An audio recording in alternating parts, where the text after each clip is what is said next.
I have seen people take reverse mortgages and they've been able to stay in their home. They've been able to pay for things they needed to fix up the home. Or you could buy, for example, a condo, rent it out because you're not ready to downsize yet. And then come the time. Like, ease it up if you build some extra equity before you go. Yeah. It's actually pretty simple.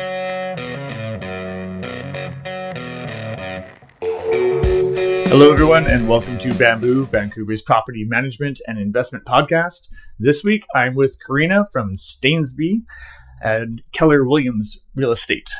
Correct? Yeah, I don't want to mess this up so the BCFSA doesn't come get us here.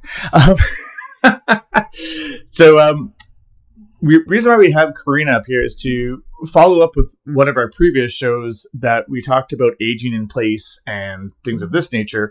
Karina specializes in dealing with the 55 plus older, which happens to be the only age restriction that is permitted now. There used to be other ones, but now that is the only one. So it is a quite specialized field. So without much ado, thank you very much for coming to the show. Oh, thank you for having me. Great. So one of the main questions, of course, is what inspired you to focus on one certain demographic in particular? And I'm sure you work with others as well, but how come a specialization on this one in particular? Yes, thank you so much, Hayes. So I actually, it's a continuum of my background. I have a healthcare background. Okay. So way back when I graduated from UBC as an occupational therapist. Okay. And so what an occupational therapist does really is to look after, in essence, the health, the wellness, the well-being, and the independence of their clients. Okay. And so I just thought that when I got into real estate, I really wanted to keep that piece because I really love doing that. And so it was an extension of what I love to do. And I noticed that a lot of seniors, including my mom, didn't have access to a lot of the resources out there, or at least they didn't know where to look. Yeah. So there was that. And then also, I think they were underserved. And it's a growing population. Absolutely. Right? So as we know, like here in BC right now, according to the 2021 census, it's 1 in 5 that are over 65. Okay. But by 2036, it'll be 25% of our population will be 65 plus. Wow. Yeah. That is a fair amount of it is. So something to be said for, planning ahead, but also knowing how to assist that population. I feel they're still underserved. They're somewhat still invisible sometimes. And so, yeah, that's why I got into it. Which is kind of strange if you think about it, because the baby boomer generation is the one that's going there, and they're so huge that you'd think that they would be quite loud. But I guess they'll be getting louder as it. Yes, and you can kind of see now as they're starting to enter, for example, the retirement communities or not. I think they're affecting some change. There are a lot of things now that we're all living longer. Yes. Right. And so now there seems to be, anyways, a little bit more attention put to promoting independence and universal design and accessibility and things like that I don't think we used to have before. So yeah, I was just going to ask you, what are some of the changes you thought they brought, but you beat me to the punch. Yeah. It still could be a lot better, especially if they are looking to downsize. Say they're moving from a 5,000 square foot home, large home, to a townhouse or a condo. You still see a lot of designs where there's still stairs to get into an entrance, right? Or to get into the garage. So I think we could all do better in terms of designing homes where it's easily accessible. Yeah, especially I noticed that there's a lot of the we call them stair climbers, but they're essentially those 3-level townhomes that are quite prominent in Surrey and Langley. Yeah. And every time that we go there, it's like, yeah, this is a lot of stairs, even for me. Yeah, and I'm not in retirement yet, but I'm like, yeah, I could understand that this would be quite tricky for somebody downsizing. They usually will downsize to a townhome, I gather. Yes. So yeah, having one with a lot of stairs is challenging, right? So it's interesting because there are a lot more townhomes now, especially in Vancouver. If you go down Cambie, Oak Street, you'll see them. Yeah. And on paper, they've got a large square footage, but you need to climb 3 or 4 floors to get to your bedroom, right? And so if they were targeting downsizers, they're almost missing the mark a little bit, because a lot of them are looking for a large square footage, but one level. Yeah, absolutely. Yeah. And also, I guess we'll touch in on some of the other like more nuts and bolts of it. But one of the things that I've noticed with a few of the people who come by some of our opens that are downsizing is they always question about the furniture. And it's just like, no, your house-sized couch from 1970 is not going to fit in this 2012 built townhome. It's not happening. No. So that's part of the challenge, and maybe why there is still resistance to what we call downsizing. Because especially if someone's lived in their home for 30, 40, 50 years, and they've got the 12-seat dining room table, family gatherings, like all the memories tied up with that, all the large furniture, where is it going to go? Right? And yes, you're right. It's not going to fit into a smaller footprint, but it's kind of stuck. It's they need help. And actually, I do partner up with Linda Chu from Out of Chaos. And so we do a seminar. We do seminars, actually. And it's called Your Kids Don't Want Your Stuff. Now what? and she really walks through the process of how to look at your stuff and how to start deciding what can go, what you keep, and what makes sense that way. But that is a challenge. Yeah. And I imagine it's funny that you say what your kids don't want your stuff. Because a lot of our grandparents used to collect those little Hummels. I don't think they're going to have a resurgence. So there is a giant population of little tiny Hummels that are around, and nobody wants them. No, it's so sad, right? The Dalton figurines, the crystal, the china, with the rose patterns. What are you going to do? Silver, right? No one wants to polish them anymore. No one's going to use them, and they're all kept away for another day. And Although if you put a chestnut in with your silver, it does work. A chestnut, put it in with your silver, and it does make it not tarnish as much. My mom showed me that. I thought she was full of it, but it actually works. I'm going to try it. Give it a go. We did sort of touch in, I guess, a bit on the stuff. Now, with people downsizing in this age demographic, what are some of the main goals and concerns? Obviously, we touched on their stuff is a bit of a concern. What are some of the goals that they're looking for during that downsizing? I'm imagining not mowing a lawn. So interesting. So I like to turn it around a little bit, because I find... Actually, I'll take a step back. I did a trade show on the weekend at the North Shore for the it was a seniors expo there. And we had a huge downsizing sign at the back of our table. And I could see people walking towards a table. They'd look at our sign and turn and walk away. Because, if you ask, most people will say, I think more than 85% of people will say they're not going to leave their home. They're going to stay. They're not going to downsize, right? So I kind of like to flip that question a little bit and call it right sizing. Because yes, I can help you stay in your home for as long as you need to, right? I've got people for that. But when it does kind to move, a lot of the concerns, as you said, that the reason why they start thinking they need to, I call right size, meaning find the right home for them, their current needs and their future needs, are health issues. So if they can't do stairs, if falling is already an issue, for sure, right? Where could they go where it's safer? One level, for example, or a home that has a walk-in shower, something like that. Or if we know they've got health issues where they will end up using a walker or a wheelchair, then let's find a home that's accessible, that has a ramp, things like that. Or, if you have enough money, you can stay at home and put an elevator in or what have you. It's, there are solutions. You have to pay for it. Right. So there's health, there's finances too. Sometimes all their wealth is tied up in their home. So what does that look like, especially if they have to pay for healthcare or home care? So maybe they need to speak with a financial planner, a professional who can sort that out and say, okay, maybe you need to sell your home, find somewhere smaller, and then have the home care. Right. Yeah. Absolutely. So I guess I realize that mortgages aren't your forte since you're doing sales.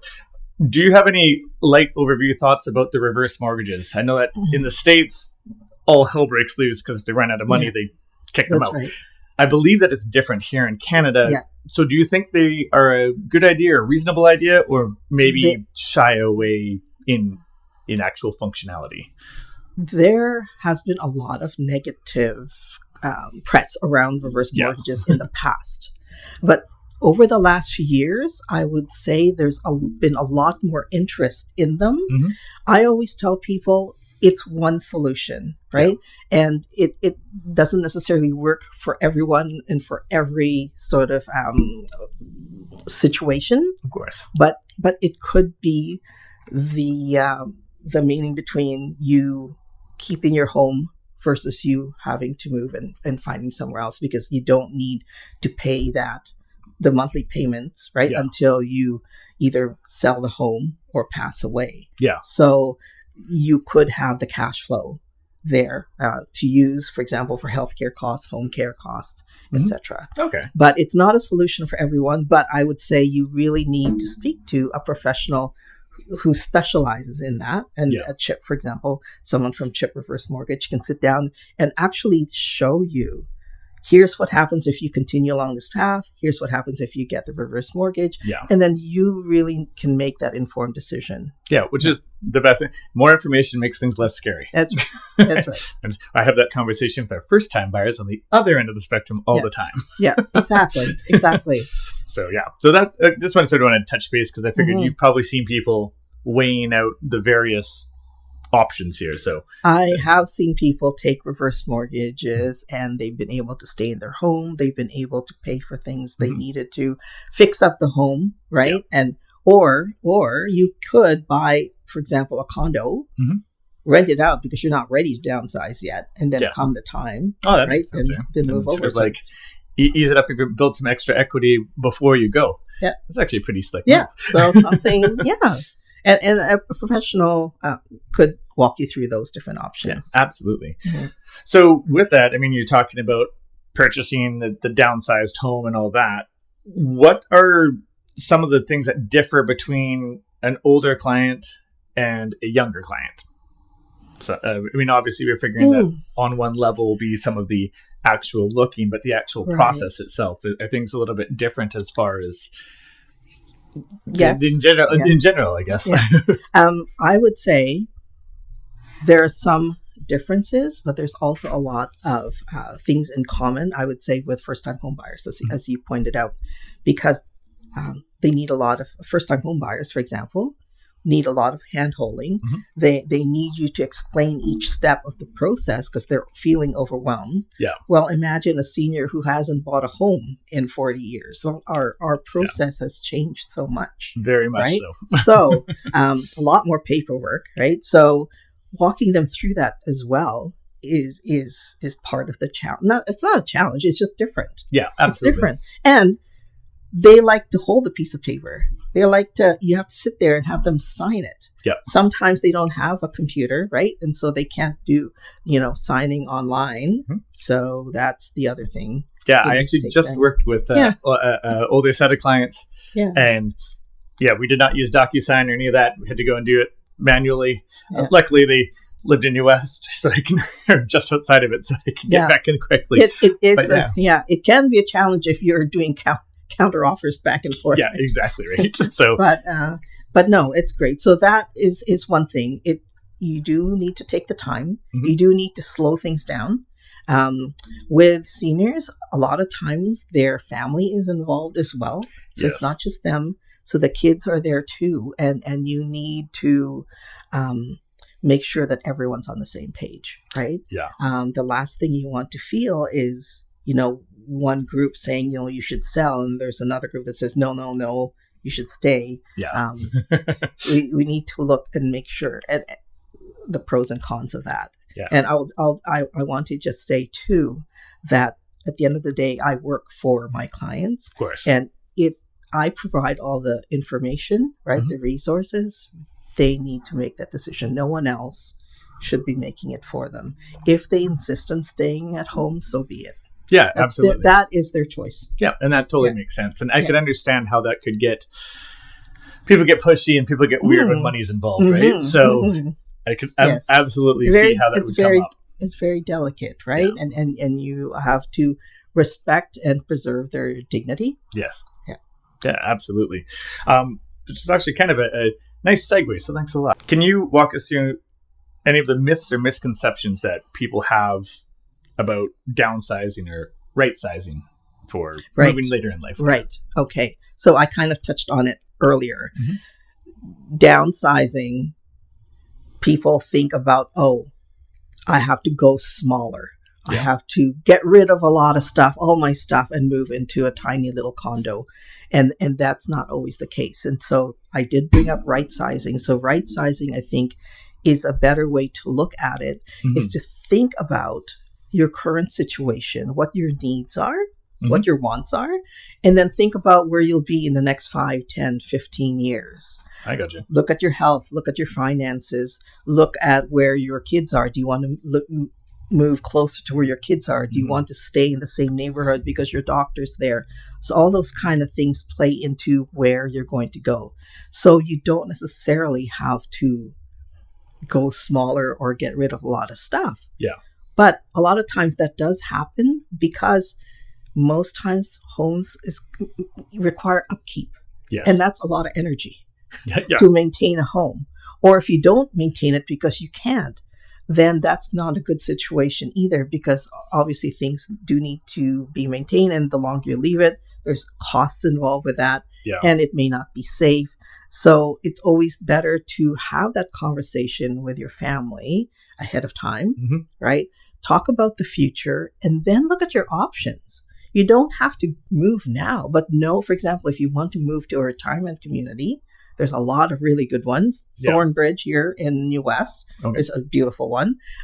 Visit them. Just know what they're like, because they all have slightly different feel, vibe, and you might like one versus another. So why not do that now? Do the research now. Yeah. And then go for that. So I really think it doesn't, downsizing, or I'll just call it right-sizing, that doesn't mean it's a loss. Yeah. It actually could mean you're regaining more time for yourself, more time to enjoy the things that you love. Yeah. Rather than just sitting at home.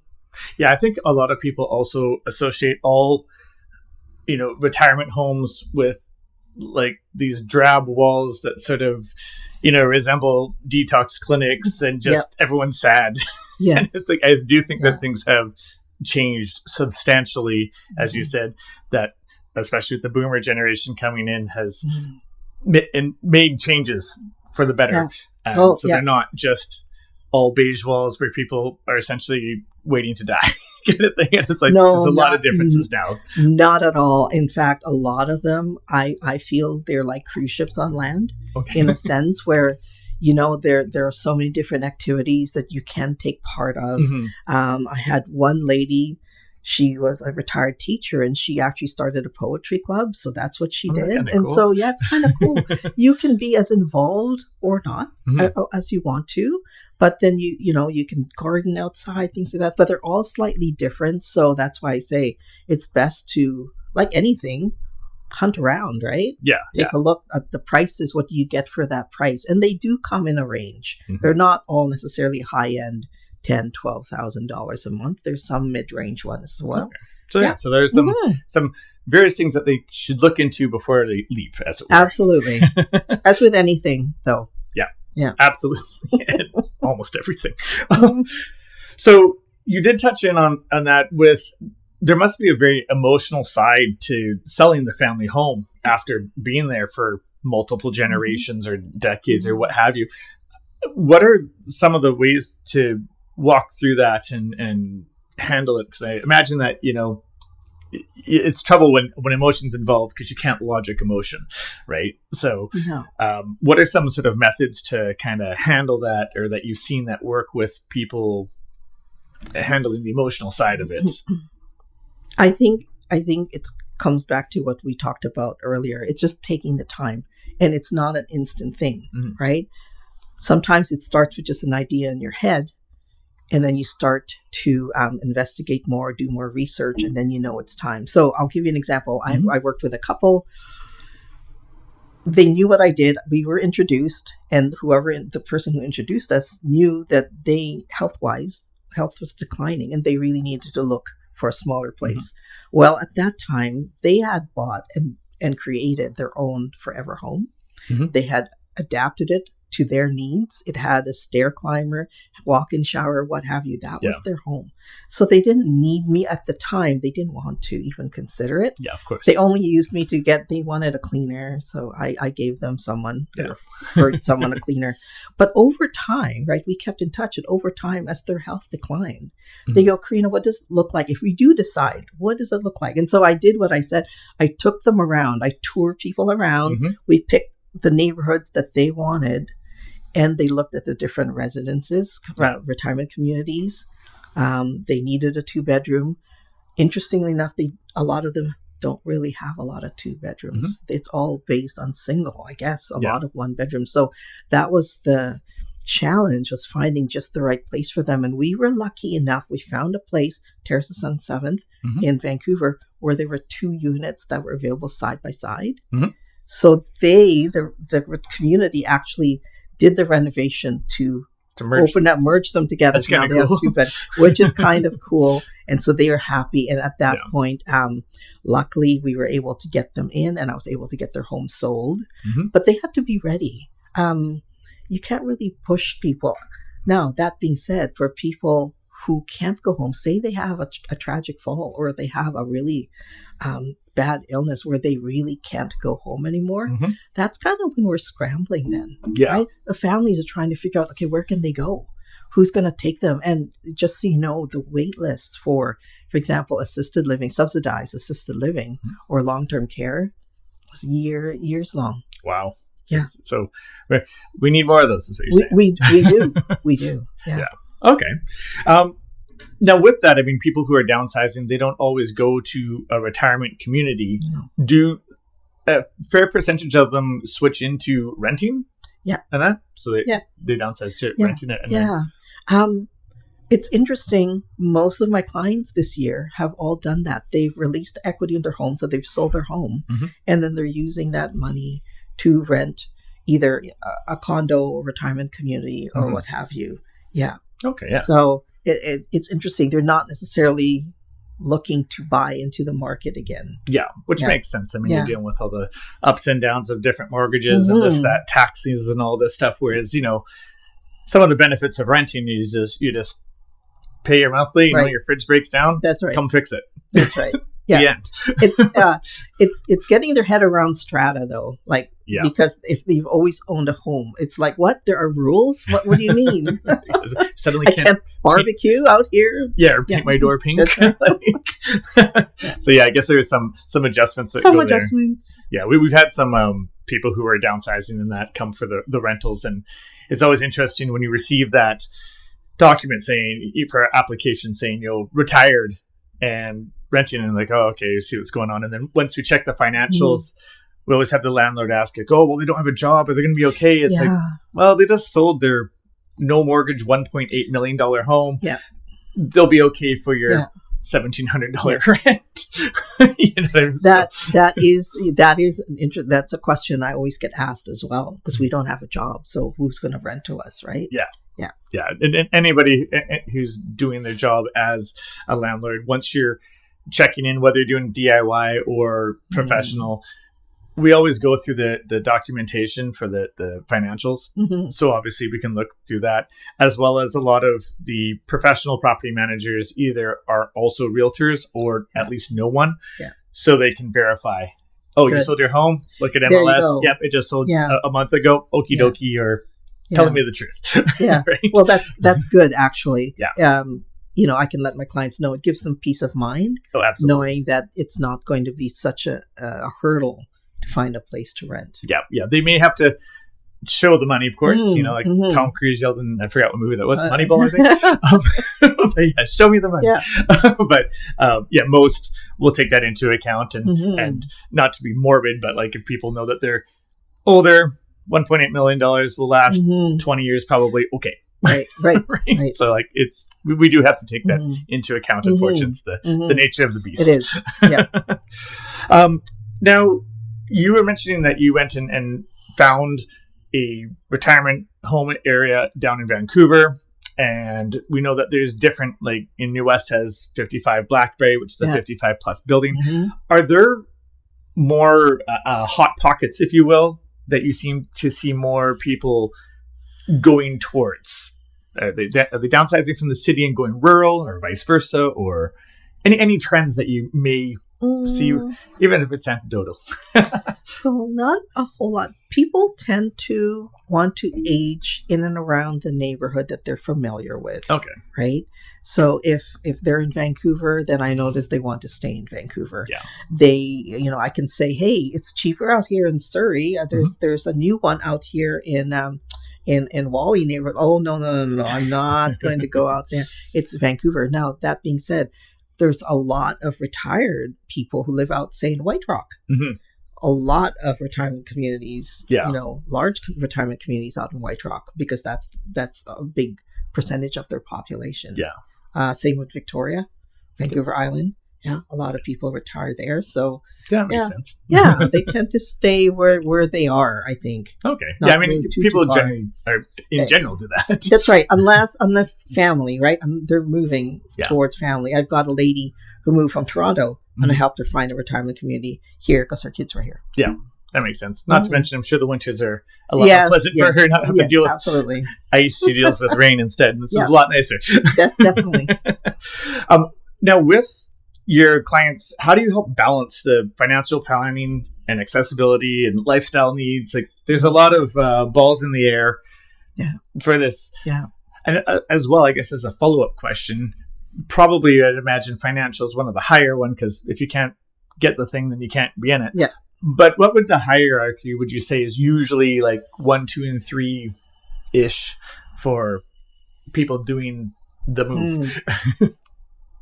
I think they need to have their financials in place, because it really doesn't make sense for us to go shopping or looking around and them falling in love with a retirement community. Then, oh, by the way, you can't do that because your money's only going to last 2 years and then that's it.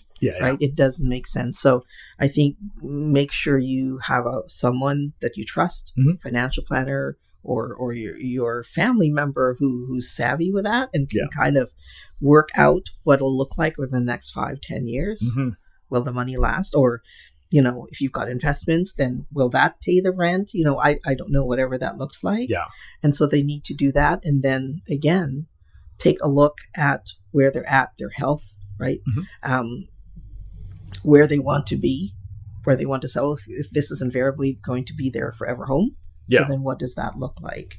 And go from there. So when we've got that, then it's easy enough for me to bring the professionals in as well to help them either find another place or adapt their new place. If they're going, say, to a 55 plus building, but they need grab bars, right? They need a raised toilet seat, whatever it is that they need, we can get someone to help them do that. Yeah, that's right. Hannah from CHY. That's right. That's right. Exactly. Exactly. So, I mean, I did touch in on what people's hierarchy and that is, and we did have touched in on some of the changes that boomers have made. Yeah. Are there any trends that you see with the boomers in particular for what they're looking for? I mean, aside from obviously if they are using a walker, then accessibility, that's obvious. But are they looking for certain styles? Are they looking preferred open or closed concepts? Do they want ones with yards or gardens? Any trends in particular that sort of stick out for that generation, since they're going to be very soon the biggest looking for this type of home? That's interesting. I guess I can only go with just what I know from my clients. I feel they still want to be able to have rooms big enough to have their bigger size furniture. Okay. Right? They want to be able to, it doesn't have to be a yard, but a space where they can have their pots where they can grow, some veggies or, or flowers or whatnot. So still trying to stay with a place that will allow them to do the things that they like to do, But they also, if they like to travel, then yeah, it's nice to be able to lock up their condo and just go. Yeah, for sure. Like Strata's helpful for that, right? Exactly. So that is helpful. I guess we didn't really touch on this, but community. Okay. Just actually having people around. Mm-hmm. Like I have a lady actually who moved to a retirement community, and we talked about possibly moving, and she's not ever. She says, I'm going to die here because one, she has a bridge club. She has to play bridge a certain time of day every day. And then she has ping pong. There's a ping pong table. She goes, tell me other retirement communities that have ping pong tables. And I couldn't think of any. She goes, so I'm not moving. So, that's... Hey, if it's not broken, don't fix it, right? Exactly. And now, we have touched in about how there's such an emotional aspect about that. And I think one of the lesser talked about is the emotional aspect of like the adult children who are helping their parents. Because like it's big for the parents because they've been in their home for, raised the kids here and been there for decades. I think it's also quite emotional and challenging for the adult children because this is a very in-your-face proof. Times are changing. We're going to have to address this because mom and dad aren't going to be here forever type of thing. And it's a very tough thing. So what advice would you have to help the adult children, both with helping the parents as well as handling their own situation? Because it's a very real thing, It's a very real thing. So we call ourselves the sandwich generation. Mm-hmm. So it's people like me, sort of like at one end of the Gen X, right, generation, where I've still got kids at home, right? I'm still working and then caring for a parent. Yeah. Right. And so there's a lot of juggling and it's exhausting. So for me, I like being that person to provide them with resources again and professionals that they could reach out to for information about, what should I do next? Mm-hmm. How do I get rid of the grand piano that we can't take to the condo? All that stuff. Just ran into that on a sale. Okay, everyone's trying to get rid of the piano. Nobody wants a piano now. just a funny stat. 3 to 4 pianos end up in landfill every month. Wow. Because they can't find homes for it. So start now. Start with, if you're looking for schools to donate or whatever, you need to start while they're still, they're not off for the summer. Anyway, that's another topic, but that is a challenge, right? But caregiving too. So it's hard with the kids because, as I said, sometimes they're both not on the same page. Mm-hmm. I am working with a family right now where one sibling feels that mom is ready to move. Mm-hmm. It's too much upkeep. There's stairs. And the other sibling says, no problem.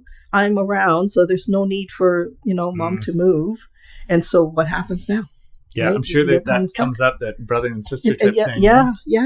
And different ways of looking at it. And you do need to get onto the same page to get everyone to move forward. Yeah. But that can be the challenge. So sometimes that's hard. Mm-hmm. But also accepting their wishes. I also had a son and daughter. They were on the same page that the parents needed to sell, but the parents didn't want to. Yeah. Even though you can clearly see that the home was really falling into disrepair. Yeah. But they had to respect their parents' wishes. So again, there's nothing I can do per se. I can just present them, okay, here's what the home is worth, here's what the steps are. Yeah. But if they said no, then there's nothing we can do. Yeah, exactly. Yeah. It's like you can lead a horse to water or teach a person to jump, but you can't pull the ripcord for them. Exactly. Yeah. So we did touch in a bit on getting advice and this, that the internet is full of garbage information and useful information. Mm-hmm. Off the top of your head, are there any certain sites that you would recommend is a good place to get some actual useful information as opposed to very far leaning one direction or the other? Any good resources?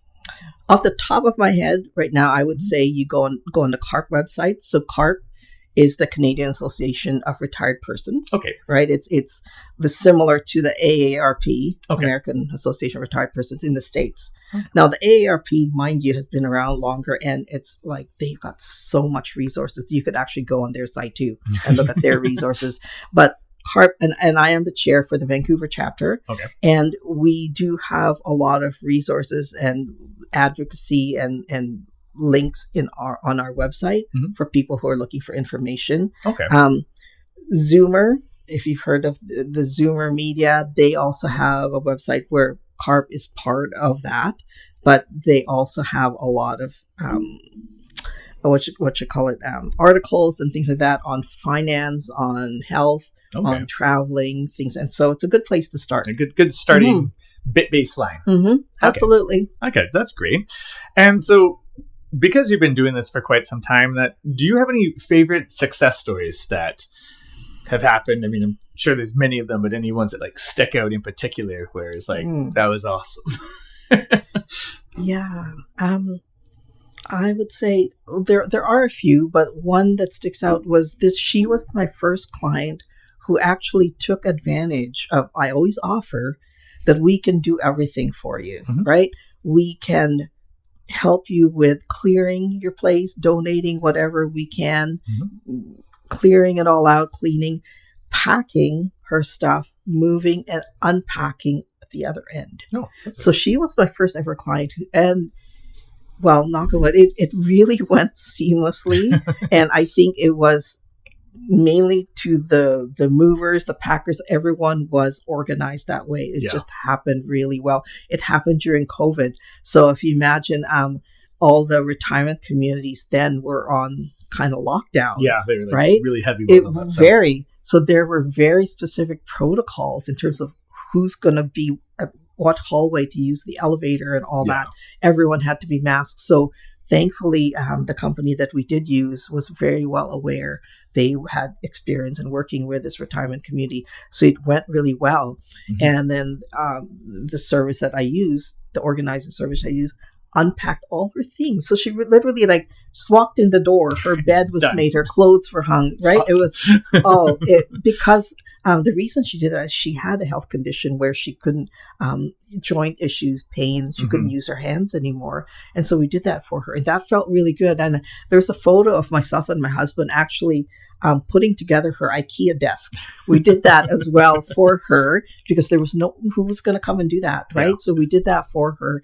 And she was just so happy. Which is right. Good, right? And yeah. So one of those unique things, I don't know if I'll advertise that I do put IKEA furniture together, but we did that for this client. That's great. It's always nice to hear when there's like just that sigh of relief. I'm sure would say that she's like, I just walked in and it was done. Right. It was done. Yeah. That's great. So if anyone's trying to get a hold of you to get more information about moving as a 55 plus and whatnot, what is the best way to find Karina?